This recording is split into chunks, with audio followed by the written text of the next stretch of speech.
Extra. Extra. Jack, o estripador ataca novamente.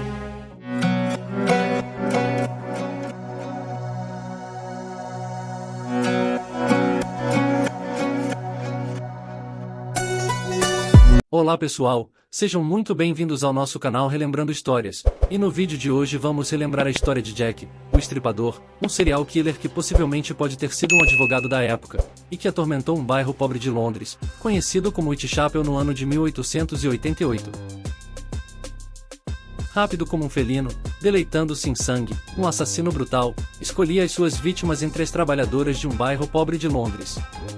Este criminoso que agiu em 1888 nunca foi apanhado, embora a polícia declarasse o caso encerrado. Por que o fez? Com um pedaço de rim humano enviado à polícia pelo correio, vinha uma carta. Mando metade de um rim que tirei de uma mulher, o resto eu fritei e comi. O endereço do remetente era do inferno. Estava-se no outono de 1888, e toda Londres soube imediatamente que o macabro documento vinha de Jack, o Estripador, que acabara esfaquear até a morte a sua quarta vítima, conhecida como Catherine Edwards, de 43 anos. As 4 mulheres tinham sido, todas elas, vitimadas pela sociedade, órfãos quando criança, tendo que assumir papéis de adulto, logo cedo para cuidar de suas famílias, no bairro miserável conhecido por Whitechapel. A autêntica fossa de uma população pobre e miserável, era cortada por vielas e ruas estreitas que formavam um labirinto sujo de tabernas, bordéis e antros de ópio. Menos das crianças do bairro conseguia passar dos 5 anos, e em cada pequeno quarto desse distrito coalhado de lixo, chegavam a viver 7 pessoas.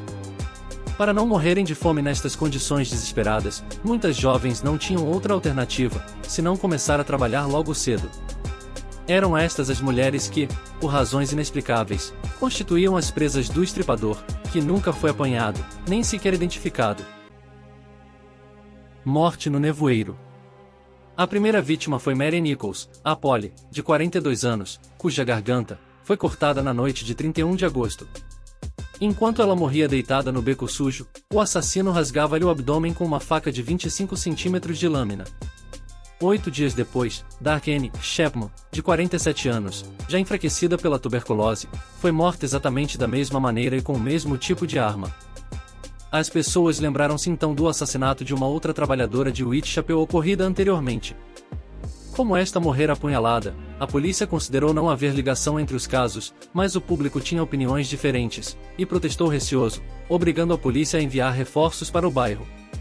Detetives particulares e voluntários civis alistaram-se na Comissão de Vigilância de Whitechapel, instituída por firmas comerciais londrinas preocupadas com o assunto. O medo que aumentava trouxe à tona os aspectos negativos da vida na época vitoriana. Os membros dessa sociedade bem estabelecida não se preocupavam com as condições cruéis em que viviam as camadas pobres. Numa época em que os assuntos de adultos não eram sequer mencionados, e muito menos discutidos, as chamadas pessoas da elite fingiam não ver as numerosas moradoras de ruas da cidade. No entanto, as atenções continuaram viradas para o assassino, que escrevera a primeira carta, em que se gabava de seus crimes com tinta vermelha, e assinatura com o nome que a si próprio atribuía a Jack, o Estripador. As suas afirmações sarcásticas, de que a polícia não o pegaria, pareciam fundadas, apesar de serem evidentes certos padrões dos seus crimes. Os patologistas concluíram que era canhoto e tinha bastante conhecimento em anatomia, pois obviamente sabia extrair com precisão órgãos humanos. E, pouco a pouco, verificou-se que os crimes tinham ocorrido entre 11 da noite e 4 da manhã. Mas isso não era de fato alguma prova suficiente. Os investigadores começaram a perseguir pessoas inocentes, só porque eram criminosos comuns, agressores sexuais conhecidos, ou cirurgiões ou açougueiros com perturbações mentais. Essa perseguição revelou infrutífera. Os crimes do assassino tornaram-se ainda mais audaciosos, e mais tenebrosos. Aparentemente surpreendido logo depois de ter cortado a garganta de Elizabeth Street, a Long Liz, de 45 anos, o Estripador desapareceu rapidamente nas brumas pouco depois da meia-noite de 30 de setembro, deixando a vítima morta, mas não mutilada. Privado de seu prazer habitual, o Estripador atacou de novo passados 45 minutos. O seu alvo foi Catherine Edwards, que ele matou e estripou, tirando-lhe um pedaço de seu rim e enviando pelo correio. Inacreditavelmente, um guarda que patrulhava o local a apenas alguns metros, nada viu, e o assassino, presumivelmente sujo de sangue, conseguiu uma vez mais escapulir naquela movimentada noite de sábado, num bairro superpovoado e cheio de reforços de polícias e vigilantes prontos para o agarrarem. Um suspeito de sangue real. Durante 6 semanas seguidas, o estripador não dava sinal de vida. Entretanto, a polícia prosseguia com uma pista interessante. Na noite em que Street e Eddowes tinham sido mortas, um agente detivera um cavalheiro que falava com uma trabalhadora noturna. Ao ser interrogado, este suspeito bem-falante, deslocado em tão miserável bairro, informou ser médico e convenceu o agente a deixá-lo partir. Subitamente, espalharam-se boatos incontroláveis. Seria o criminoso um elemento da alta sociedade que, levado por qualquer louco impulso, tivesse ficado obcecado pela vida desregrada daquele bairro? Durante quase um século, um suspeito favorito dos adeptos dessa teoria foi o Duque de Clarence, neto da Rainha Vitória. Os jornais da época, contudo, nunca publicaram tais especulações, pois o Duque era o filho mais velho do herdeiro do trono, o príncipe de Gales e futuro Eduardo VII. Mas sabia-se que o Duque sofria de algum tipo de instabilidade mental, e os defensores daquela teoria apontam que ele foi internado num hospital de doentes mentais depois do último crime e nunca mais de lá saiu. O Duque morreu em 1892. E um suicídio conveniente. O mais horrível desses assassinatos teve lugar na madrugada de 10 de novembro. Às 3h45 desse dia, os vizinhos ouviram gritos provenientes do quarto de Jane Kelly, a Black Mary, que tinha apenas 24 anos. Quando a criada do senhorio entrou no quarto, já de dia, tornou-se evidente de que o estripador aproveitou a privacidade oferecida pelo alojamento da vítima.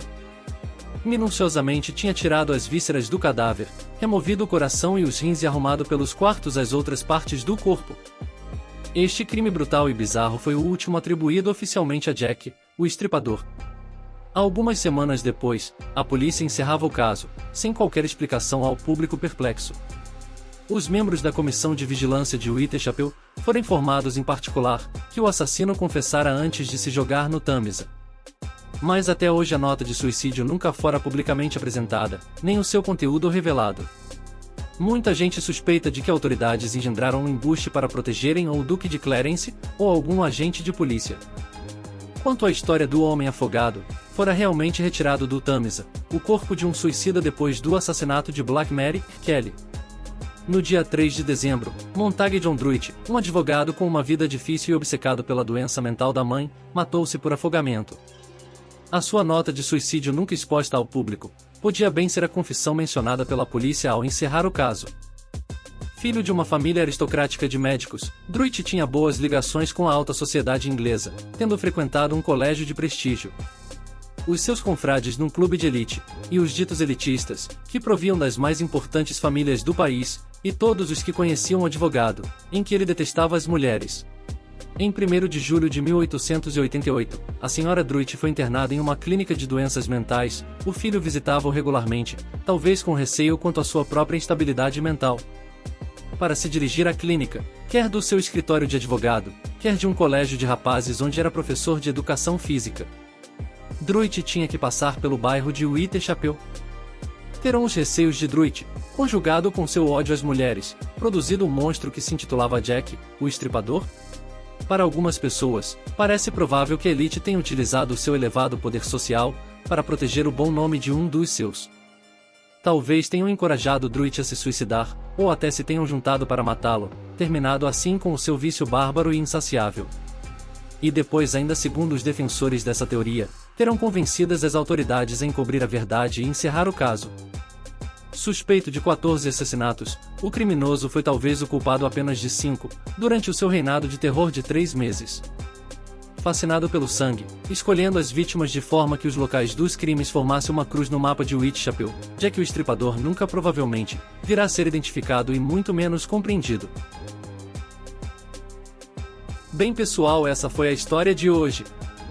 Como viram, o assassino Jack o Estripador teve um cadáver a seu favor, e com isso o encerramento das investigações, ou seria mesmo essa vítima o assassino? Deixem comentários abaixo, pois ajuda no engajamento e melhoramentos das histórias futuras. Gratidão por ter assistido, e se gostou se inscreva no canal e não se esqueça de deixar o like e de compartilhar com seus amigos. Um grande abraço, e até o próximo vídeo.